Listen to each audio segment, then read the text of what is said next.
காலை வணக்கம். இப்போ நம்ம பாஸ்டர் மலைக்கு வந்திருக்கோம். போகலாம். போய் போட்டோ மலைக்கு வந்தாச்சு. நம்ம இதுதான் முருகன் கோவில். மேலே போனால் கோவில் இருக்குது. இப்போ நம்ம பக்கத்தில் இருக்க சிவன் கோவிலுக்கு போகிறோம். நம்ம கோவிலுக்கு வந்தாச்சு. மேலே போனால் கோவில் இருக்குது, முருகன் கோவில். நம்ம இப்போ போட்டாலும் சிவன் கோவிலுக்கு போயிட்டு வரோம். கோவில் வாங்க போகலாம். பேசுடா பாருங்க, இப்போ அதான் கோவில் கேஸ்டி கட்டுறாங்க. அது பார்க்க தான் இப்போ நம்ம போயிட்டுருக்கோம்.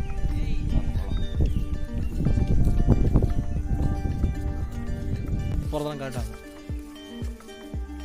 இதுதாங்க எங்கள் ஊர் சிவன் கோயிலுக்கு போகிற வழி. வாங்க போய் மேலே என்ன இன்ட்ரெஸ்டிங்காக இருக்குன்னு பார்க்கலாம். சிவன் கோயிலை பிரிச்சுட்டாங்க. வாங்க போயிட்டு என்ன நடக்குதுன்னு பார்க்கலாம்.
பிரிக்கிறதுக்கு முன்னாடி ரொம்ப கொஞ்சம் பழசாக இருந்ததுன்னா பிரித்து புதுசாக புதுப்பிச்சு கட்டப்படான்னு சொல்லியிருக்காங்க.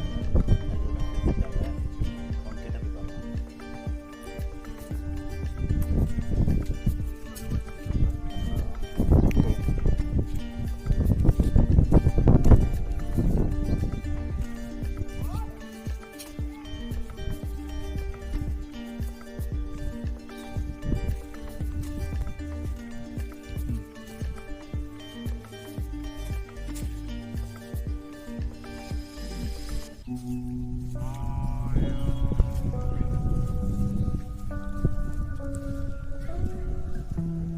இவ்வளோ பெரிய லிங்கம் பாருங்கள். தமிழ்நாட்டில் 2வது இடத்துல இருக்குன்னு சொன்னாங்க.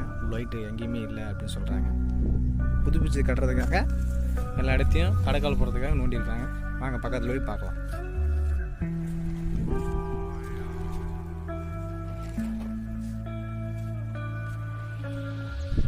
லிங்கம் சரியாக தெரியல, அந்த பக்கம் போய் பார்க்கலாம்.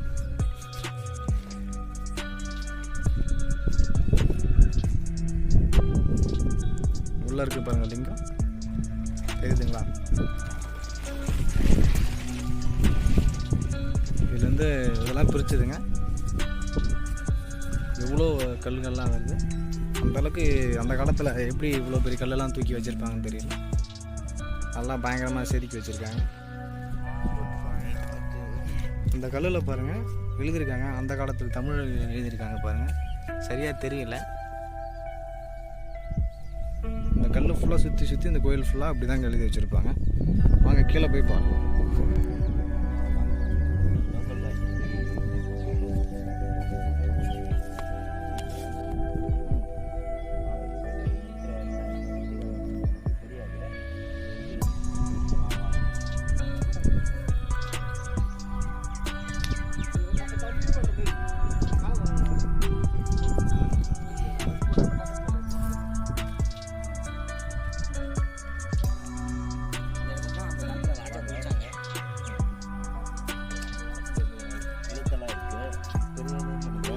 ஜூம் பண்ணி காமிங்க, தெரியும்.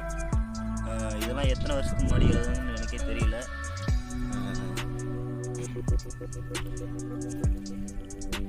ஃபுல்லாகவே எழுத்துதாங்க. ஒரு செங்கல் ஒன்று எடுத்துறாங்க தம்பி, செங்கல் ஒன்று எடுத்துருவாங்க.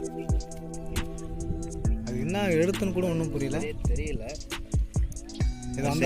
செங்கல் வச்சு இருக்குன்னா லைட்டாக தெரியும்னு நினைக்கிறேன். பார்ப்போம்.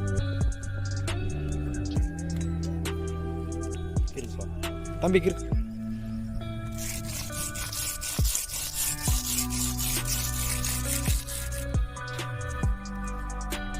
இப்போ தெரியுது பாருங்கள், ஓரளவுக்குலாம் ஓரளவுக்கு தெளிவாக தெரியுது. அந்த மாதிரி இந்த கோயில் சுற்றியும் எழுதி வச்சுருக்காங்க. இவ்வளோ இந்த அளவுக்கு கோயிலை பிரித்து இந்த அளவுக்கு கல்லெல்லாம் ஒரு இடத்துல வந்து வச்சுருக்காங்க. பிரிக்கிறதுக்கே ஒரு 4 நாள் 5 நாள் ஆச்சுன்னு சொல்லியிருந்தாங்க. அந்த சிற்பங்கள் பாருங்கள், அந்த சிற்பங்கள் எப்படி இருக்குது, நல்லா இருக்குது பாருங்கள். இந்த காலத்தில் தான் தொழில்நுட்பம்லாம் எல்லாமே இருக்குது.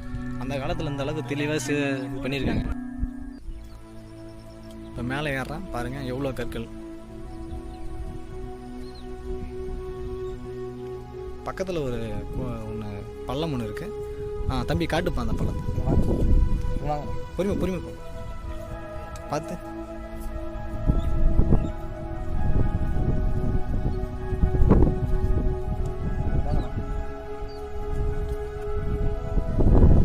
இது எப்படி, இது வந்து எதுக்கு அந்த பள்ளம்